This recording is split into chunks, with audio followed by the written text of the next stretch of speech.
એમને એ જ કહેવાનું હતું કે હરેક વ્યક્તિ એ સિનારીઓથી જ આજકાલ જીવન જીવે છે. શું જીવન જીવે? તો કે સવારે ઉઠવાનું. સુરત એ ડાયમંડ માટે અને ટેક્સટાઇલ માટે જાણીતું છે, તો એ સવારે પોતપોતાના ધંધે વયા જશે, રાત્રે 8 સાડા 8 વાગે પાછા આવશે. જે બી એને 500 1000 2000 5000 કમાવાના હશે કમાઈ લેશે, આવશે બૈડી છોકરા સાથે થોડી ઘણી જે કાંઈ એમનું રૂટીન વર્ક હશે એ પતાવીને પાછા સૂઈ જશે, પાછા સવારે ઉઠીને કામે જશે, રાત્રે પાછા આવી જશે. આ રૂટીન વર્કમાંથી વ્યક્તિ બહાર આવતો નથી. ક્યારેય એ વિચારતો નથી કે રાષ્ટ્ર માટે શું જરૂરી છે, શું નથી. આપણા ઘરની બહાર કોઈ એક ગરીબ વ્યક્તિ છે ભાઈ જે ભૂખ્યો સૂતો છે, આપણા ઘરની બહાર એક ગરીબ વ્યક્તિનો એક બાળક છે જેને પહેરવા કપડાં નથી, એને શિક્ષણ નથી મળતું, બ્રિજની નીચે 10 છોકરાઓ એવા સૂતા છે જેને પાસે શિક્ષણ મેળવવાના કોઈ સોર્સિસ નથી.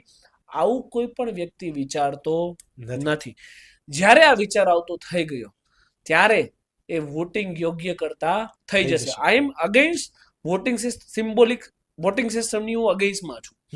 રીઝન એ છે કે જે તે સમયે આપણો દેશ આઝાદ થયો, 1951માં ઇલેક્શન થયું, ત્યારે બધા લોકો ઇલિટરેટ હતા, સાક્ષરતા એટલી નહોતી, શિક્ષણ લીધેલું નહોતું, એટલે એક સિમ્બોલ આપવામાં આવ્યો હતો કે હરેક વ્યક્તિના સિમ્બોલના આધારે ચૂંટણી કરવી. પણ